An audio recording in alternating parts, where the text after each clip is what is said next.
Le scandale des enfants Haraga a suscité un séisme d'une très grande magnitude au sein du régime algérien. Les autorités militaires ont enfin réagi. C'est devenu un scandale international. L'image de l'Algérie a été ternie. Khlas, Wellena Lyoum, un pays exportateur de gamma Haraga. Une vingtaine de gardes-côtes qui travaillent, qui étaient déployés au niveau du port de la Pérouse, ont été arrêtés par les enquêteurs de la direction centrale de la sécurité de l'armée. Ils ont été placés en garde à vue pour qu'ils soient auditionnés. Comment un bateau dirigé par des enfants, il n'y a pas une patrouille, il n'y a pas quelqu'un qui a patrouillé, qui a vérifié. Imaginez, c'était des terroristes. Ils ont pris un bateau bourré d'explosifs. Mais les gardes-côtes du port de la Pérouse ont totalement failli à leur mission. Alors qu'ils ont tous les équipements. Et Makash,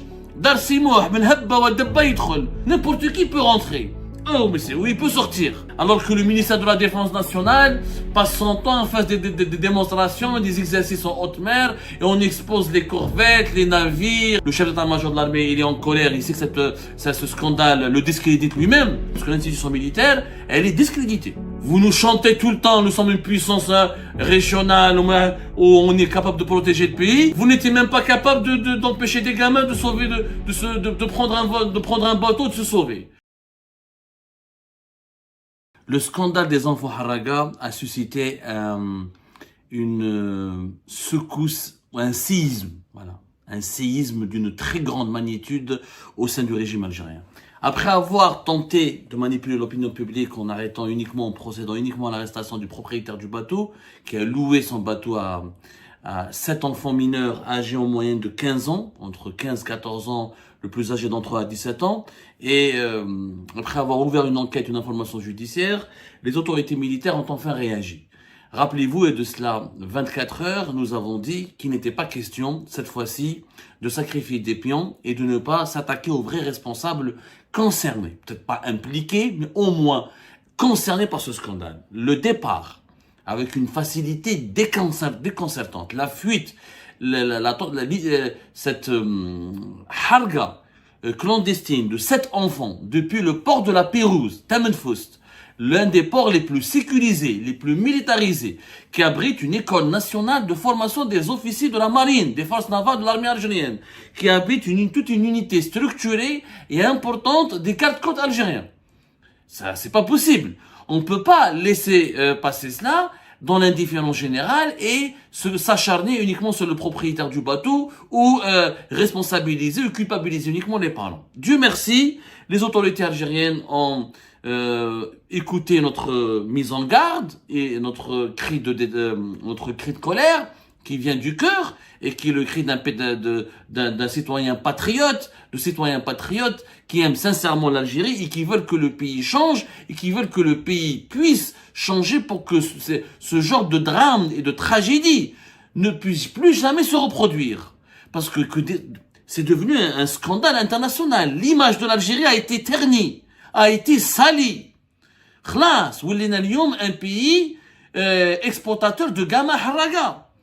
Du pays des 1,5 million de shuhada, le pays des martyrs, on est redescendu, on a été rabaissé au pays des enfants Haraga. C'est une tragédie pour l'image de l'Algérie et personne ne va nier le contraire. Celui qui va nier le contraire, c'est qu'il n'aime pas ce pays. C'est que ma'andouche une once d'honneur ou de dignité. Heureusement, l'armée nationale et populaire, l'état-major de l'armée et le ministère de la Défense nationale ont commencé à appliquer des sanctions sévères. Nous venons de confirmer au cours de nos investigations, et nous vous rapportons l'information en exclusivité, une vingtaine de gardes-côtes qui travaillent, qui étaient déployés au niveau du port de la Pérouse, à Alger, à Tamanfoust, le nom officiel, la Pérouse, parce que c'est le nom commun qui date de l'époque coloniale et qui a été gardé et utilisé par les amoureux de la mer et de sa station balnéaire située entre Boumerdès et Alger, entre Bourj Bahri et Alger plus exactement. Tamanfoust, au port de Tamanfoust, au port de la Pérouse, une vingtaine d'officiers, de sous-officiers des gardes-côtes algériens ont été arrêtés par les enquêteurs de la direction centrale de la sécurité de l'armée. Ils ont été placés en garde à vue pour qu'ils soient auditionnés. Et je trouve que cette mesure, elle est tout à fait légitime. Comment un bateau dirigé par des enfants, mais je sais même pas des adultes, il y a des narabs, impossible. Il n'y a pas une patrouille, il n'y a pas quelqu'un qui a patrouillé, qui a vérifié. Un bateau a quitté le port d'Alger avec 7 gamins. Ils ont eu le temps de parcourir 9 heures, pendant 9 heures la Méditerranée. Aucun garde-côte n'aurait pu remarquer, aucun officier, aucun appel aucune mesure de vigilance, pas de patrouille, il y a quand même des radars, aujourd'hui nous sommes dans le monde de l'intelligence artificielle de la 5e génération. C'est vrai que la Méditerranée, la façade maritime de l'Algérie, elle est grande, on peut pas patrouiller tout le temps, on peut pas tout surveiller de visu tout le temps, mais il y a des radars, il y a des drones, il y a des phares, il y a des caméras, il y a je ne sais pas moi, il y a surtout des radars, il y a des équipements de télécommunication, il y a des équipements de surveillance, il y a je sais pas moi, il y a des postes de garde avec des jumelles, il y a même des patrouilles. On est censé patrouiller plusieurs fois par jour.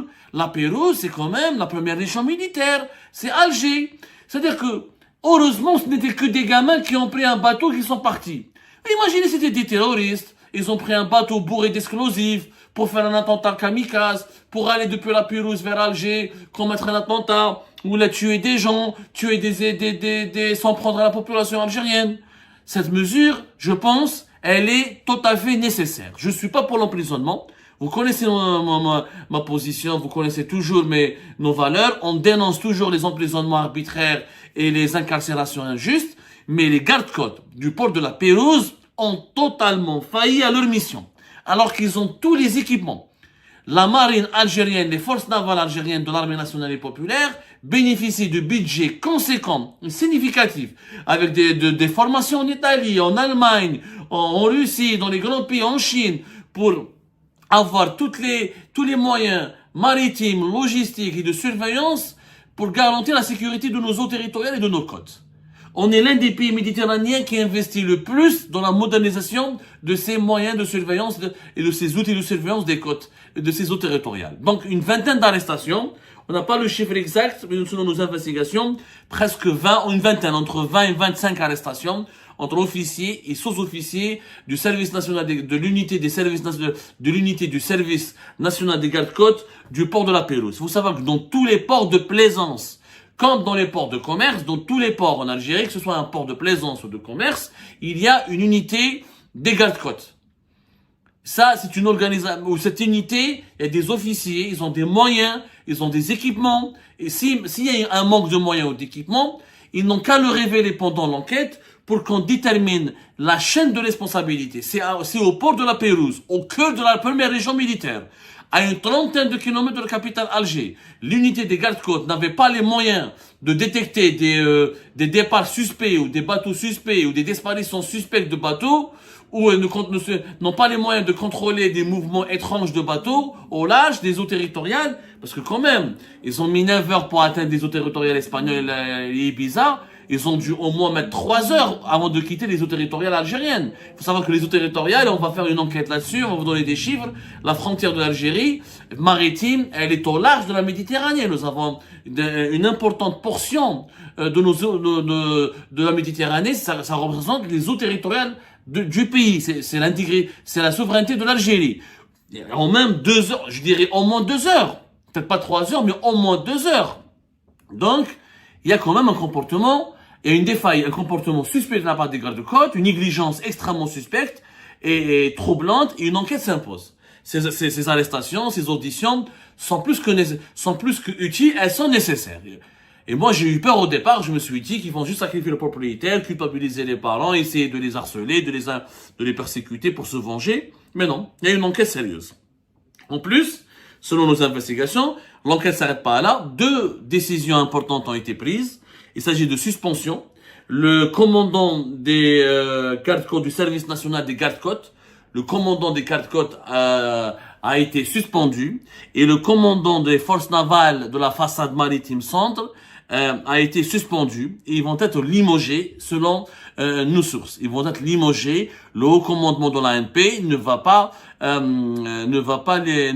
pas hésiter une seconde. Il est question de les limoger, mais pour le moment, ils sont suspendus pour les besoins d'une enquête.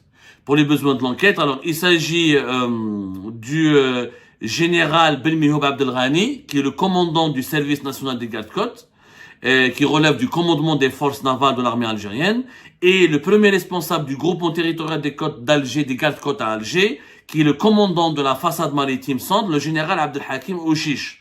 Ce sont les deux personnes que nous avions citées lors de notre émission hier et que nous avons désignées comme étant les responsables numéro 1 de cette faillite incroyable. C'est une faillite incroyable. Il n'y a pas d'excuse.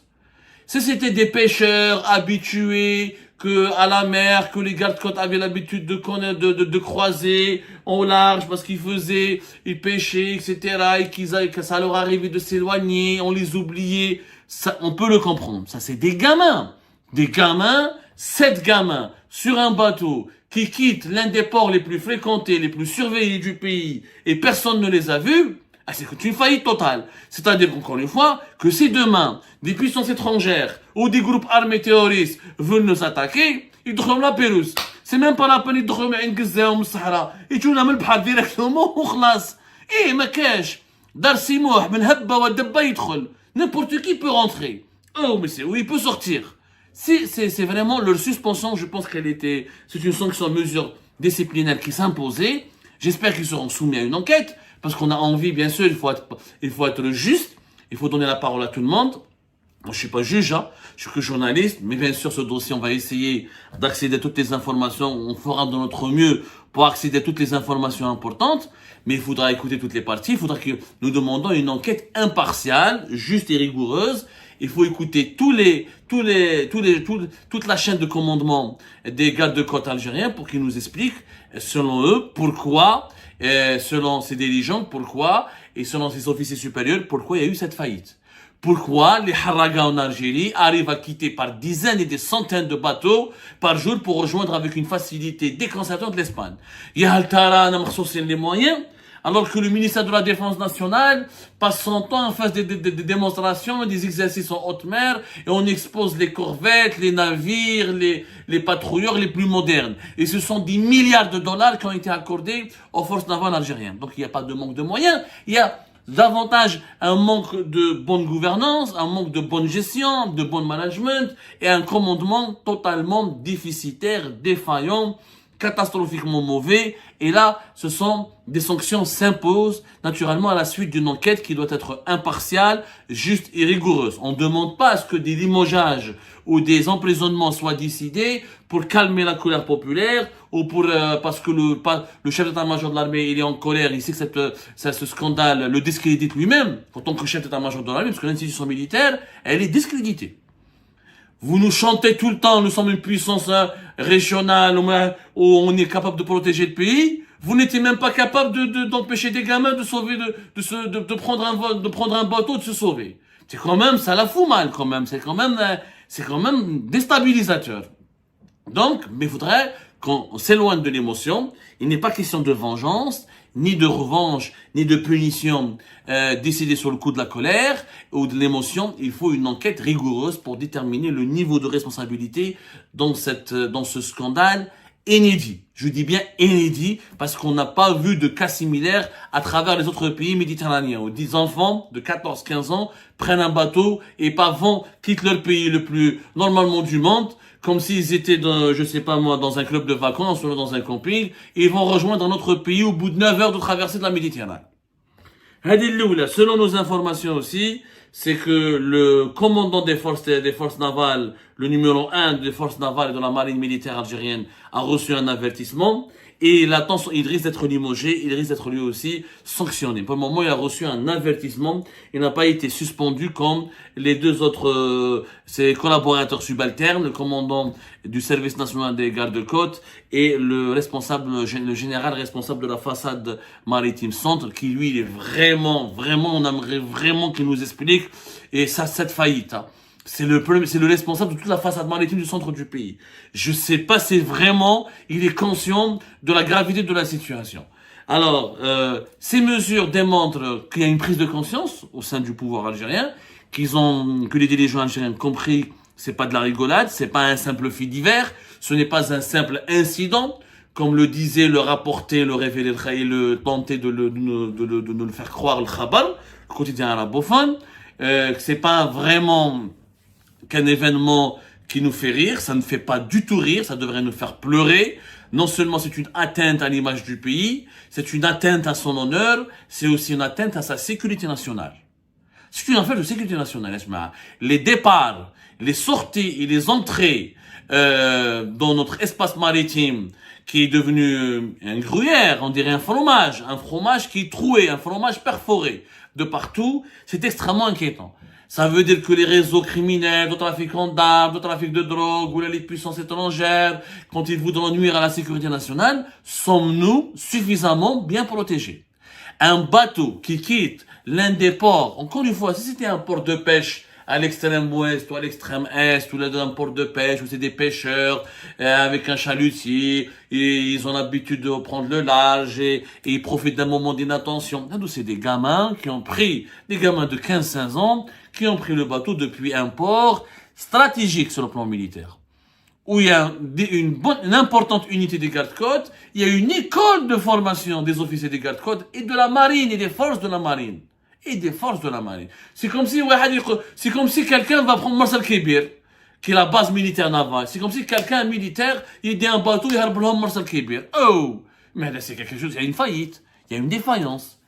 Et cette défaillance, elle n'est pas ordinaire. Elle est scandaleuse, elle est inquiétante, elle est alarmante, elle est effrayante. Cette enquête, elle s'impose. J'espère que la direction centrale de la sécurité militaire ou de la sécurité de l'armée va aller jusqu'au bout. Et encore une fois, nous demandons de la rigueur, de l'honnêteté, de l'objectivité, de la justice, de la justesse, et enfin de la justice. C'est-à-dire qu'il faut punir les coupables de faits de négligence grave ou de complicité selon à la hauteur de l'infraction qui a été démontrée et étayée par des preuves matérielles. Maintenant, on a une purge au nom de la vengeance, une purge au nom des règlements de compte. Et ben voilà, c'est la fin de cette vidéo. Je vous remercie toutes et tous, comme d'habitude, pour avoir suivi la vidéo jusqu'à la fin.